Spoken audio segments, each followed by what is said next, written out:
Hola, mi nombre es Carla Dinora Aguilar Olmos y voy a hablar sobre farmacología en la enfermedad de Parkinson. En 1817, el médico James Parkinson describió por primera vez a la enfermedad de Parkinson como una parálisis temblorosa o una parálisis agitante. La enfermedad de Parkinson es un trastorno neurodegenerativo que se caracteriza por la pérdida de neuronas dopaminérgicas en la parte compacta de la sustancia negra que va a inervar al cuerpo estriado.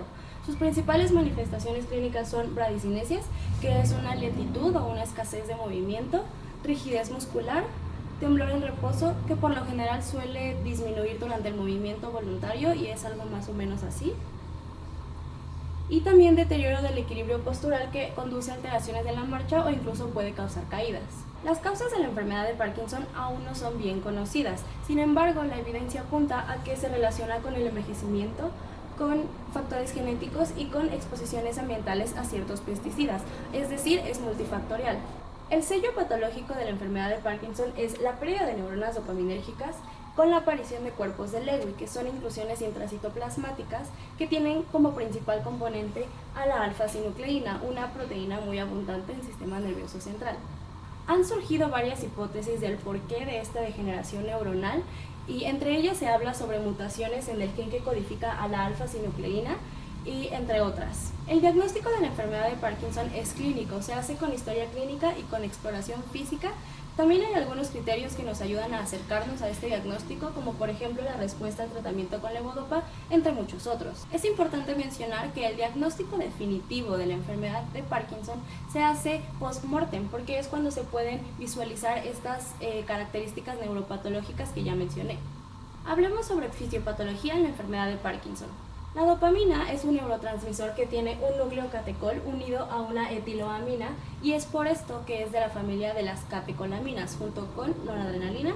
¿Y cuál otra? Adrenalina. Muy bien. Tiene diferentes funciones en el sistema nervioso central, pero solo nos vamos a enfocar en la actividad motriz. Dato importante a recordar es que la dopamina no cruza la barrera hematoencefálica. La síntesis de dopamina empieza a partir de aquí, de tirosina. Tirosina es un aminoácido que se adquiere principalmente en la dieta o también se puede sintetizar una pequeña porción a partir de fenilalanina. El paso limitante en la síntesis de dopamina es el siguiente. Tirosina se va a convertir a L-dopa por la enzima tirosina hidroxilasa. Dato importante a recordar es que L-dopa es una molécula que sí atraviesa la barrera hematoencefálica y es el precursor directo de dopamina. L-dopa va a ser convertida por la aminoácido aromático descarboxilasa o también llamada dopa descarboxilasa en dopamina y listo, tenemos dopamina. ¡Yay! Otro dato importante a recordar es que la dopa descarboxilasa se encuentra presente en casi todas las células del cuerpo. Ya sintetizada, la dopamina va a transportarse a vesículas para que se almacene y posteriormente sea liberada. Va a utilizar el transportador BMAT2 que va a aprovechar el gradiente de protones dentro de la vesícula para meter dopamina. Cuando llega el estímulo nervioso a la célula presináptica, va a liberarse dopamina a través de exocitosis a la hendidura sináptica. Las concentraciones de K-ion aumentan para que suceda esto.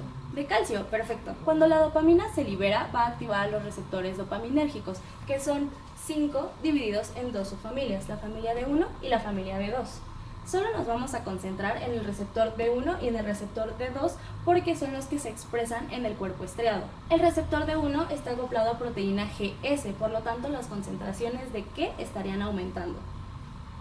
Muy bien, de AMP cíclico, perfecto. Y en el caso del receptor D2 está acoplado a proteína GI, por lo tanto las concentraciones de AMP cíclico disminuyen. Ya finalizada la acción de la dopamina tiene D2, puede ser o reciclada o puede ser metabolizada. En el caso del metabolismo hay dos vías, la vía de la monoaminoxidasa o la vía de la catecol o metiltransferasa o COM. En ambas vías van a llegar al último metabolito que es el ácido homovanílico o HBA.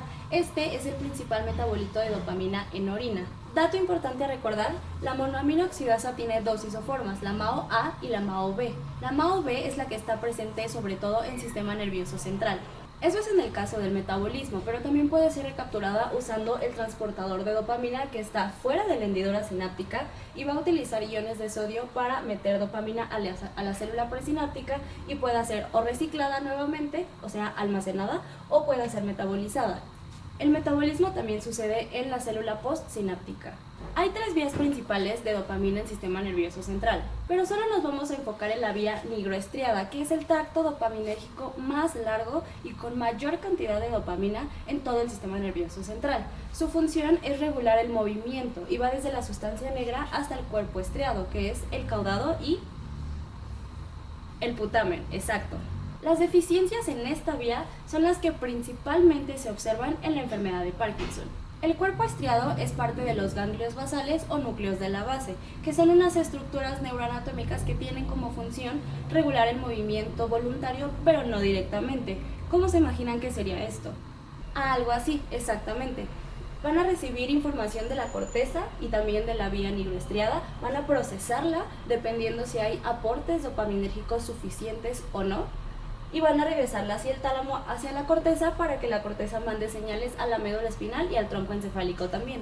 Como ya mencioné, el cuerpo estriado expresa dos receptores, el D1 y el D2. Del cuerpo estriado van a salir dos vías, la vía directa y la vía indirecta. La vía directa va de la siguiente manera. La sustancia negra, específicamente la pars compacta, va a mandar aportes dopaminérgicos a través de la vía nigroestriada hacia el estriado. El estriado va a expresar el receptor D1, que tiene una función excitatoria. De esta manera, el estriado va a mandar un estímulo GABAérgico, o sea, inhibidor, exacto, hacia el globo pálido interno y también a la pars reticular. Estas dos estructuras van a mandar un estímulo nuevamente GABAérgico hacia el tálamo, específicamente hacia el núcleo ventroanterior y ventrolateral. La función del tálamo es mandar una señal glutamatérgica hacia la corteza, pero uno pensaría, si el globo pálido interno junto con la pars reticular está inhibiendo esto, pues esta señal estaría disminuida, ¿cierto? Pero si recordamos, el estriado está inhibiendo a su vez a estas dos estructuras, por lo tanto está inhibiendo la inhibición. Es por esto que podemos decir que el efecto neto de la vía directa es estimular el movimiento, porque se está cumpliendo la función del tálamo, que es mandar un estímulo glutamatérgico, o sea, excitatorio, hacia la corteza, para que la corteza mande señales motoras. La vía indirecta es similar, solo se le agrega un componente malvado que nos hace querer aventar el libro porque no le entendemos, o eso me pasó a mí, la verdad, pero va de la siguiente manera. A través de la misma vía van a llegar los aportes dopaminérgicos hacia el estriado, pero en este caso el estriado va a expresar el receptor D2, que es un receptor inhibidor. Del estriado va a salir un estímulo GABAérgico, o sea, inhibidor exactamente, hacia el globo pálido externo. El globo pálido externo va a mandar nuevamente un estímulo GABAérgico hacia el núcleo subtalámico. Aquí aparece el componente malvado. La función del núcleo subtalámico es mandar un estímulo glutamatérgico hacia el globo pálido interno y hacia la pars reticulada. Por lo tanto, está aumentando la inhibición que este hace. ¿Hacia dónde? Hacia el tálamo, exactamente. Pero uno diría, bueno, no hay problema porque el globo pálido externo está inhibiendo el núcleo subtalámico. Pues en realidad sí hay problema, porque si recordamos, el estriado también está inhibiendo al globo pálido externo. Está inhibiendo la inhibición nuevamente. Es por esto que podemos decir que el efecto neto de la vía indirecta es inhibir el movimiento, porque se está logrando que la señal que está mandando el tálamo hacia la corteza se reduzca. La clara representación gráfica de la vía indirecta.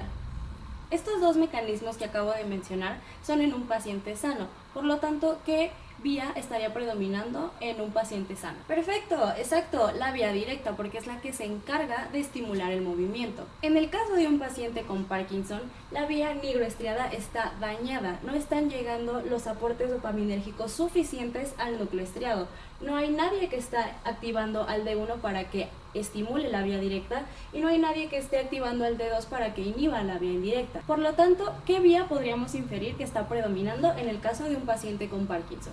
Súper inteligentes, exacto, la vía indirecta. La vía indirecta está aumentada, está aún más aumentada la inhibición que hace el globo pálido interno y la pars reticular hacia el tálamo. Es por esto que se pueden observar las principales manifestaciones clínicas de la enfermedad de Parkinson, que ¿cuáles eran?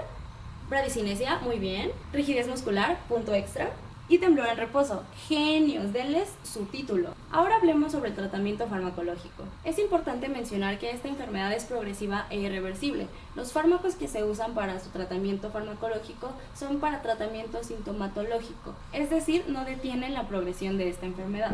El fármaco más eficaz y más frecuentemente usado desde hace más de 40 años para esta enfermedad es levodopa-carbidopa, que en realidad son dos fármacos en un solo medicamento. ¿Cómo funciona? Levodopa es un precursor de dopamina. Si recordamos la síntesis de dopamina, L-dopa es el precursor directo de dopamina. L-dopa es levodopa, es la misma molécula pero sintética. Ahora, ¿por qué se da con carbidopa? Porque carbidopa es un inhibidor de la dopa descarboxilasa, la enzima que convierte L-dopa a dopamina. Esto es porque si L-dopa se da solita, o sea, en monoterapia, las concentraciones que llegan al sistema nervioso central son menos del 1%, porque se empieza a metabolizar desde que está en el intestino. Su categoría FDA es C y tiene 4 presentaciones, pero las dos más frecuentes son tabletas de liberación inmediata, que se degluten, y para desintegrarse en la boca, o sea, vía oral sin deglución. La farmacocinética más relevante de este medicamento es la siguiente.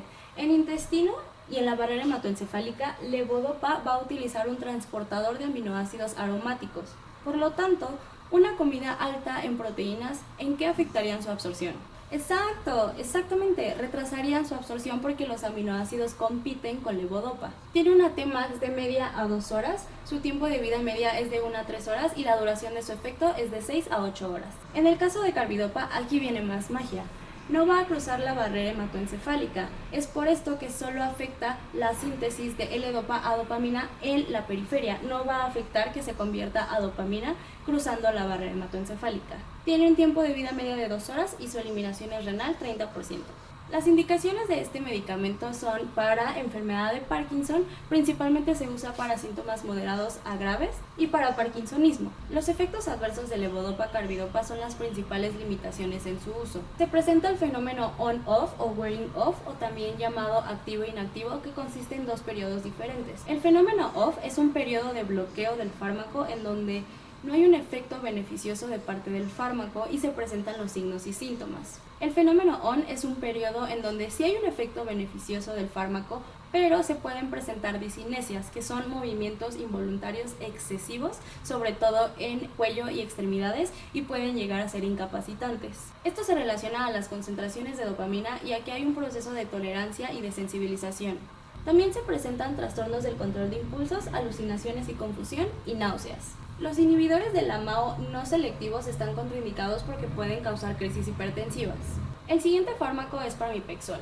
Pramipexol es un agonista no ergótico de los receptores D2, D3 y D4. Es no ergótico porque los primeros agonistas dopaminérgicos fueron derivados del cordezuelo de centeno, que se llama ergot. Tiene una mayor afinidad al receptor D3, que es un receptor inhibidor. Es por esto que fue primeramente diseñado para esquizofrenia, pero también tiene un papel antiacinético. Tiene 2 presentaciones, tabletas de liberación inmediata y de liberación continua. Las principales indicaciones de pramipexol son las siguientes. Para enfermedad de Parkinson, al igual que levodopa, se usa para los síntomas moderados a graves, para el síndrome de piernas inquietas y para el trastorno depresivo mayor. Los principales efectos adversos son alucinaciones y confusión, sobre todo en pacientes mayores, náuseas, hipotensión, edema periférico y, al igual que levodopa, trastornos del control de impulsos como ludopatía o hipersexualidad, entre otros. La farmacocinética más relevante de pramipexol es que tiene una biodisponibilidad mayor del 90%. Tiene un volumen de distribución de 500 litros. ¿Esto qué nos diría? Reflexiónenlo.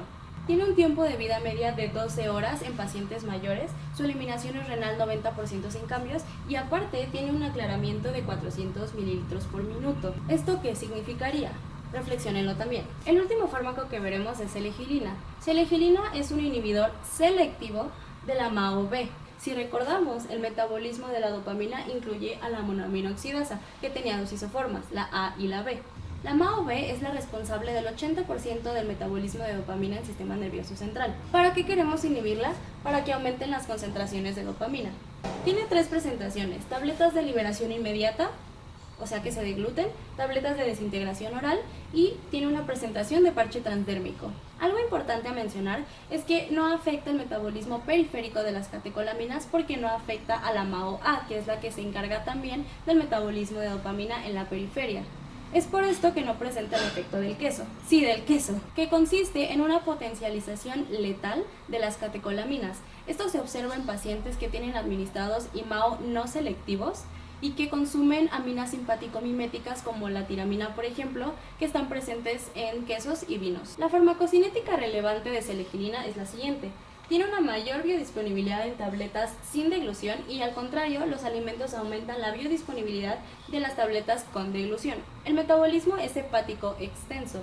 Tiene como metabolitos a la anfetamina y la metanfetamina. Es sustrato del 2B6, del 3A4 y del 12-9 y también su eliminación es renal extensa con una vida media prolongada de 40 horas.